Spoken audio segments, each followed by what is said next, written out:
Tu señal y mi señal sea en el corazón. El pueblo de Israel debió circuncidarse para ser aceptos ante Dios, para estar consagrados delante de Dios. Era voluntad de Dios que ellos se circuncidasen, pero hoy Jesucristo quiere que tú y yo circuncidemos nuestro corazón. Que la señal del pacto de Dios esté presente en nuestro corazón, en nuestro espíritu. Porque el hermano Senado lo explica muy bien. Entonces pudiéramos decir que está preso en una cárcel no puede adorar a Dios porque está preso. Es libre de adorar al Señor. Si confesó a Cristo es libre. Si confesó a Cristo es libre. No piense que no hay nada, iglesia, que pueda robarte la paz del Señor.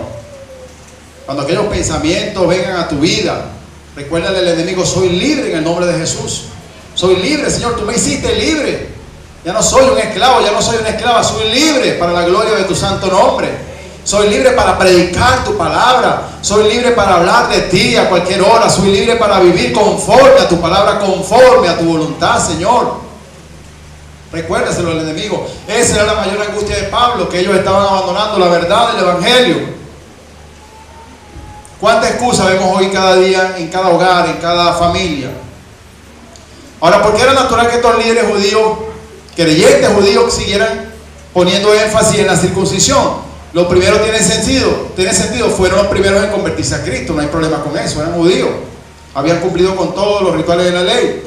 Pero lo segundo, para ellos la circuncisión había sido una señal del pacto de Dios con Abraham y que ellos eran el pueblo escogido de Dios.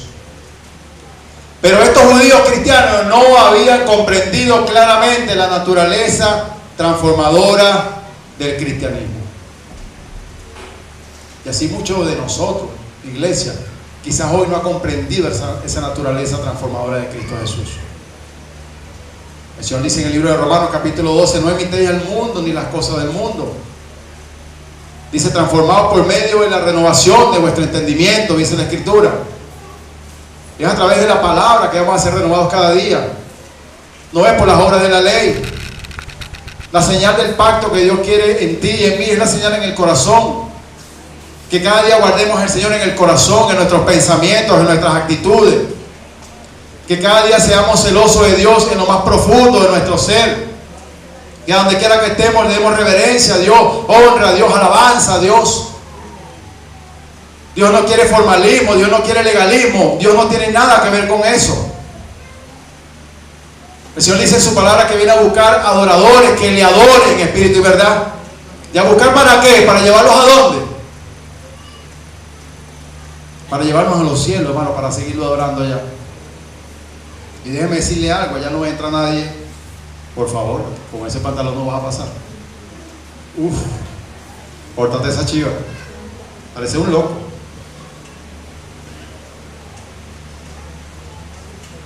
Cristo conoce, hermano, a cada uno de nosotros. Su Espíritu mora en nosotros. A Él le agradó que tú y yo fuéramos templo y morada de su Espíritu Santo. Por eso debemos cuidar el templo, que es el templo de Dios.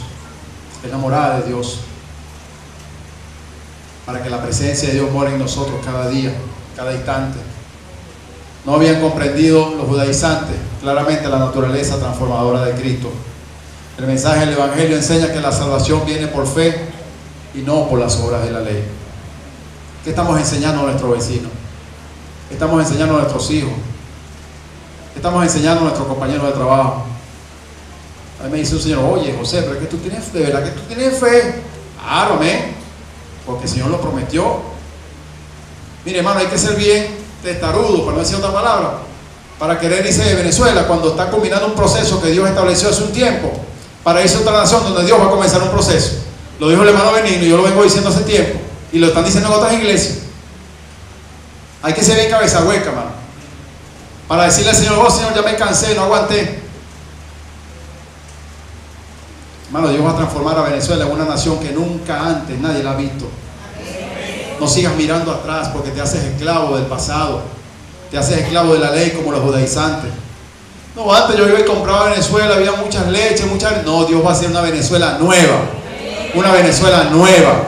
Cosas que ojo no vio, ni oído yo, ni han subido el corazón de hombre. Son las que Dios ha preparado para los que le aman. Ama a Dios, ama a Dios, ama a Dios, ama a Dios. Espera en su promesa, espera en su promesa. Lo que prometió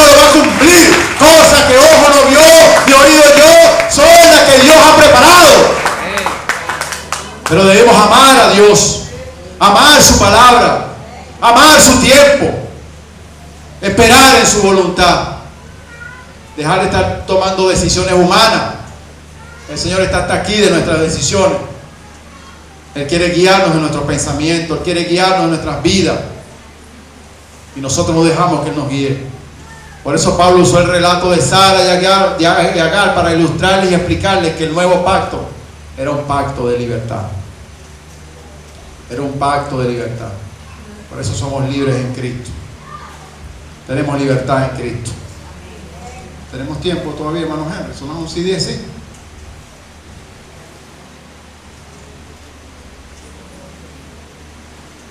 Porque siempre corremos con la oración, la administración. ¿Sí tenemos tiempo? ¿No vamos a orar mucho hoy? ¿No hay necesidad hoy? Ah, gloria a Dios. ¿Cuántos son libres en Cristo? Amén. Pablo les afirmó que los creyentes de Gálatas eran hijos de la promesa. Eso es lo que Pablo le estaba diciendo a ellos y nos está diciendo a nosotros. Ustedes no son hijos de la esclavitud, sino son hijos de la promesa. Regocíjate, oh estéril, dice el verso 27, capítulo 4. Tú que no das a luz, prorrompe en júbilo y clama. Tú que no tienes dolores de parto, porque más son los hijos de la desolada que de la que tiene marido. Así que, hermanos, nosotros como Isaac somos hijos de la promesa. Somos hijos de la promesa. Ya no eran esclavos de la ley, Cristo los había librado de la esclavitud. Nunca más estarían sujetos al yugo de la esclavitud. Por eso el apóstol Pablo le dijo en el capítulo 5, verso 1: Estad pues firmes en la libertad con que Cristo nos hizo libres, y no estéis otra vez sujetos al yugo de la esclavitud. Y así debemos estar, iglesia, firmes. Firmes con la libertad que el Señor nos hizo libres. ¿Por qué desmayamos si ya somos libres? ¿Por qué continuamos el camino que una vez tuvimos en el pasado, pensando que un día, quizás, o pensando como Abraham, insisto, que podemos ayudar a Dios? ¿Cuántos de ustedes, cuántos de nosotros, como decía al principio, no han logrado sustituir o no se han logrado desprender de algo que hay en su casa? ¿Guarda usted alguno, quizá algún zapato de la suerte, alguna corbata de la suerte, algún peine de la suerte, algún polvo de la suerte, alguna pastillita milagrosa por ahí, alguna plantilla antidolor, tengan cuidado con eso? Somos libres de la esclavitud del pecado. Yo debo usar una plantilla en el pie derecho porque yo quedé más corto de esa pierna hace unos años atrás cuando choqué con un carro. El doctor me dijo: nunca te la quites, el doctor está muerto. Yo pudiera desobedecer al doctor, pero de verdad que es agradable caminar sin esa plantilla. Yo tengo una plantilla de 14 milímetros, pero yo no me aferro a eso. Yo sé que un día mi cuerpo será transformado, un abrir y cerrar de ojos. ¿Cuántos dicen amén? Amén. Y el suyo también. Amén. Hay cosas, hermanos, que debemos aprender a desprendernos en nuestra vida. Hay personas que tienen años en el Evangelio y todavía conservan cosas del pasado. El cuadrito del que fue mi esposo hace 30 años, ese fue un buen hombre, y lo tienen ahí como un ídolo. ¿De cuántas cosas pudiéramos hablar? Mi primera bicicleta, no la vendo ni que se caiga el mundo. ¿Qué cosas pudiéramos hablar? Saque de ahí de su baúl, acuérdese, recuérdese. Mi correa favorita cuando estudiaba en el liceo, y ahorita no le queda. ¿Qué hace usted con esa correa? Las fotos son recuerdos, pero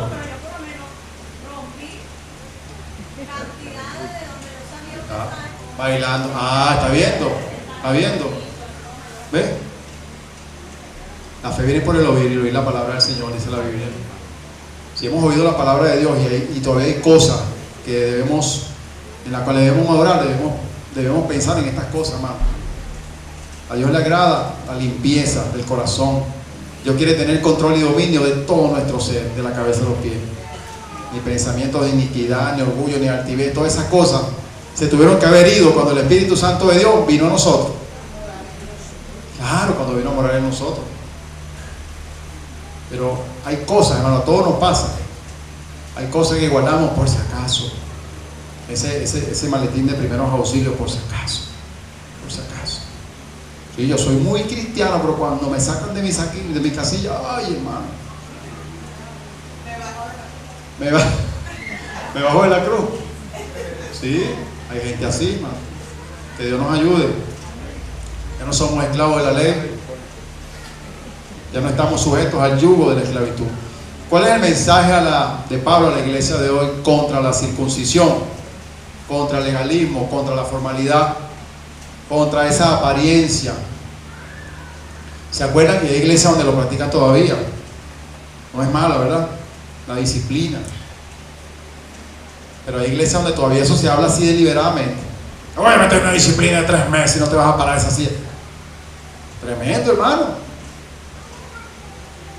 No sé, se me ocurre ahorita preguntar, Manuel Imelé, ayúdame, si esa gente está en disciplina y Cristo viene, ¿qué pasa ahí? El que lo puso, el que está, ¿qué pasó ahí? ¿Será? Como que si no voy a decir ni a el que lo puso, mi Manuel Imelé me va a ayudar con eso. No tanto eso. Quería hablar del pacto, que es tan interesante que cuando nace, Dios se lo promete a Abraham, ¿cierto? Amén. Y Dios fue probando su fe. No es que Dios le dijo eso una sola vez, porque Dios le introdujo en ningún lado de que el Padre de la fe. Amén. Pero desde el momento que dice que en él serían benditas todas las naciones de la tierra. Amén, amén, amén. Y en ese momento Abraham, ¿qué era? Un ganadero, no tenía nada que... Y a través de él iban a ser benditas todas las naciones de la tierra. ¿Cuánto tiempo tuvo que pasar hasta que llegó Jesucristo? Amén, Y amén, después de amén. Abraham Amén. viene su linaje. Amén. Y en el linaje de Abraham es que viene nuestro Señor Jesucristo. Amén, amén, amén. Muere nuestro Señor Jesucristo y ahí es donde nosotros somos salvos a través de esa descendencia. Amén, a la gracia, gloria a Dios. Todo ese proceso que tuvo que pasar para que el Padre de la fe tuviese que alcanzar nuestra salvación. Cumplimiento, gloria a Dios. Con respecto a lo que tú dices, la disciplina, ¿qué te puedo decir? La Biblia dice que hay reprensión, ¿cierto? Amén. Tenemos que reprendernos los unos a los otros, que nos confesemos nuestros pecados los unos a los otros. Pero la confesión también trae el perdón. Amén. Y si tú confesaste, eres perdonado. Y si eres perdonado, ¿qué sucede? Ya hay redención. Amén. Libre. Y lo viene la otra parte, que anteriormente había que hacer un sacrificio, y el sacrificio que lo hacía el sumo sacerdote. Y hoy en día la Biblia dice que nosotros somos real sacerdocio, Amén. nación santa, pueblo adquirido por Dios. Porque nosotros hoy en día vamos y llevamos nuestros pecados y somos limpios a través de la sangre de Cristo. Amén. Ese es el principal, que ya no tenemos, que nosotros mismos podemos ir delante de nuestro Señor Jesucristo y somos redimidos de ese pecado. Amén, gracias, hermano, gracias, gracias. Gloria a Dios. Para los creyentes que hoy servimos al Señor, la circuncisión no es un problema, como decía yo al comienzo. El verdadero valor del mensaje consiste en conocer la verdadera naturaleza de la libertad cristiana. Y lo primero, o algunos argumentos, es que el mensaje es una severa advertencia contra el legalismo. No tiene nada que ver el evangelio con legalismo. Lo segundo, que nos desafía a los creyentes a vivir aferrados a los principios fundamentales de la fe cristiana. ¿En qué está cimentada tu vida? En las posesiones, en la creencia de que tú alcanzaste tales logros de acuerdo a tu fuerza y no a la fuerza de Dios y no a la voluntad de Dios. ¿En qué fundamentas tu éxito? ¿En la palabra del Señor? ¿O en tu abuelo o tu tatarabuelo, porque gracias a ellos lograste tener la descendencia que tienes? También nos motiva en la necesidad de presentar claramente un solo mensaje del Evangelio como el único camino a Cristo. La salvación es por la fe. Ese es el Evangelio. La salvación es por la fe. No es por obra, dice la Escritura, para que nadie se gloríe. Es por fe. Es por fe. Dice en el libro de Hebreos capítulo 11, pues la fe es la certeza de lo que se espera, la convicción de lo que no se ve. Es por fe. Nadie ha visto el futuro, solamente Dios. Es la fe depositada en el Señor. Pablo refutó a los Gálatas y les habló del abuso de autoridad que tenemos en Cristo Jesús, por muchas razones, como lo que vemos hoy en la iglesia. Y en Gálatas capítulo 6, del versículo 10 en adelante, dice la Biblia así: Vamos a leerlo del 5 al 16 en adelante. Digo pues, andad en el Espíritu. ¿Cómo dice la palabra que debemos andar? Y no satisfagáis los deseos de la carne, porque el deseo de la carne es contra el Espíritu. ¿Qué son los deseos de la carne? Ya lo vamos a leer. Y del Espíritu es contra la carne, y estos se oponen entre sí para que no hagáis lo que quisieren. Pero si sois guiados por el Espíritu, no estáis bajo la ley. Y manifiestas son las obras de la carne, que son adulterio, fornicación, inmundicia, lascivia, idolatría, hechicería, enemistades, pleitos, celos, ira, contienda, disensiones, herejía, envidias, homicidios, borracheras, orgías y cosas semejantes a estas, acerca de las cuales os amonesto, como ya os lo he dicho antes, que los que practican tales cosas no heredarán el reino de Dios. Mas el fruto del Espíritu es amor, gozo, paz, paciencia, benignidad, bondad, fe, mansedumbre, templanza. Contra tales cosas no hay ley. Pero los que son de Cristo han crucificado la carne con sus pasiones y deseos. Si vivimos por el Espíritu, andemos también por el Espíritu. No nos hagamos vanagloriosos, irritándonos unos a otros, envidiándonos unos a otros. Hermanos, si alguno fuere sorprendido en alguna falta, vosotros que sois espirituales, restaurarle con espíritu de mansedumbre, considerándote a ti mismo, no sea que tú también seas tentado. Sobrellevad los unos la carga de los otros y cumplid así la ley de Cristo.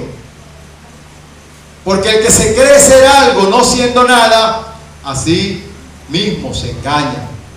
Así que cada uno someta a prueba su propia obra, y entonces tendrá motivo de gloriarse solo respecto de sí mismo y yo en otro, y no en otro, porque cada uno llevará su propia carga. Vamos a leerlo hasta el 10. El que es enseñado en la palabra haga partícipe de toda cosa buena al que lo instruye. No os engañéis, Dios no puede ser burlado, pues todo lo que el hombre sembrare, eso también segará. Porque el que siembra para su carne, de la carne segará corrupción, mas el que siembra para el Espíritu, del Espíritu segará vida. No nos cansemos pues de hacer bien, porque a su tiempo segaremos y no desmayamos. Así que según tengamos oportunidad, hagamos bien a todos, y mayormente a lo de la familia de la fe. El Señor le dijo a Josué: mira que te mando que te esfuerces y seas valiente. No temas ni desmayes, porque yo estaré contigo donde quiera que tú vayas. Seguir a Cristo demanda esfuerzo. Seguir a Cristo demanda, o también nos va a llegar el momento que vamos a sentirnos cansados. Si no dijera, no desmayes. Llegará el momento que te vas a sentir que ya no tienes fuerzas para nada. Pero recuerda la palabra que te dice el Señor: yo estaré contigo todos los días. Yo estaré contigo todos los días. Yo estaré contigo todos los días. El que sembrare para las cosas del Espíritu segará. Pero el que siembra para la carne, de la carne segará corrupción. El apóstol Pablo no solo señaló los peligros del formalismo, sino apuntó a algo que es mucho más grave: el abuso de la autoridad que tenemos en Cristo, que es lo que mencionamos un poco. Si atacó el legalismo de los judaizantes, con mucho más razón debía lograr hacer entender a los gálatas que las exigencias éticas del Evangelio son mucho mayores que las del antiguo sistema. No son menos estrictas las normas de la vida cristiana. Ojo con esto. Pablo atacó a los judaizantes en cuanto a la ley, pero la palabra de Dios nos enseña hoy que vivamos el Evangelio conforme está escrito la palabra del Señor. Somos libres para adorar al Señor, pero no somos libres para predicar otro evangelio. No somos libres para vivir de acuerdo a nuestra carne, a nuestras necesidades. Somos libres para vivir conforme al Espíritu. No son menos estrictas las leyes que hoy tenemos nosotros. Fue el Hijo de Dios, fue Dios mismo quien descendió de los cielos, y Él fue el pacto único, el pacto perfecto, presentándose delante de Dios para de una vez y para siempre borrar, quitar todos nuestros pecados. Así que no es cosa fácil. Así que no son menos estrictas las normas para nosotros que las que Dios había impuesto para los del Antiguo Testamento. Gozan aún de mayor peso de responsabilidad en nosotros. Debemos mirar el Evangelio como la vida de Cristo en nosotros.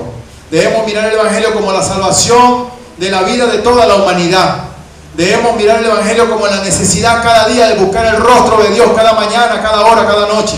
Debemos mirar el Evangelio como quien mira el alimento, como quien siente hambre, como quien siente deseo, aleluya, de ir a un lugar. Bueno, así debemos nosotros mirar a Cristo. Debemos desearle, debemos necesitarle cada momento. Debemos prepararnos para llevar su mensaje conforme está escrito en su palabra y no conforme a nuestros pensamientos.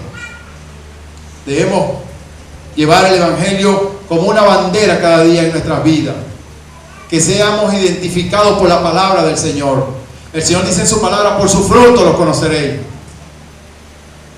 ¿Qué fruto estás dando, iglesia? ¿Qué fruto le estás dando a tu vecino? ¿Ven tus hijos frutos buenos en tu árbol, en ti? ¿Ven tus vecinos el fruto bueno, el deseable, codiciable? ¿Ven tus compañeros de trabajo verdaderamente en ti ese deseo de buscar de Dios? ¿Ven ellos la necesidad de una paz interior que tú le estás mostrando? ¿O ven ellos todo lo contrario en ti? ¿Ven ellos el deseo de seguir a Dios, o quizá eres tropiezo para apartarse de Dios? Estos judaizantes, quienes llegaron en el tiempo de los Gálatas, estando bajo la gracia, son los que hoy continúan en muchos lugares creando leyes por encima de la palabra del Señor. Y debemos tener cuidado de añadir o de quitar la palabra del Señor, porque es un juicio terrible para nuestras vidas. Debemos tener mucho cuidado en eso, iglesia. Debemos vivir para agradar a Dios y no al hombre. Debemos vivir para agradar al Espíritu y no a la carne. Debemos vivir para, aleluya, ser guiados por la presencia del Espíritu Santo y no para ser guiados según los deseos de la carne. Los deseos de la carne dicen: vete a otra nación. Los deseos de la carne dicen: búscate otra pareja, no te quiere. Los deseos de la carne dicen: abandona esa carrera, no es para ti. Los deseos de la carne dicen: el dinero no me alcanza. Los deseos de la carne dicen: yo no me voy a sanar. Los deseos de la carne dicen: ya este país quebró, este país no se va a poder levantar. Pero la Biblia enseña en el libro de Esdras y muchos libros que Dios despertó el espíritu de Ciro el rey. Y en un momento a otro fue dado edicto a las naciones para que los pueblos fueran y adorasen a Dios allá en Jerusalén. De un día a otro Dios puede restaurar a Venezuela. ¿Cuántos lo creen? De un día a otro Dios va a restaurar a Venezuela. Debemos creer en su palabra, debemos tener fe en lo que Dios ha prometido. No seamos profetas de lo malo, anunciemos la palabra del Señor. Es verdad, en cada esquina, en cada lugar se escucha mala noticia. ¿Cómo es posible que el huevo esté al precio? ¿Cómo es posible que la calabaza? ¿Cómo es posible que el queso?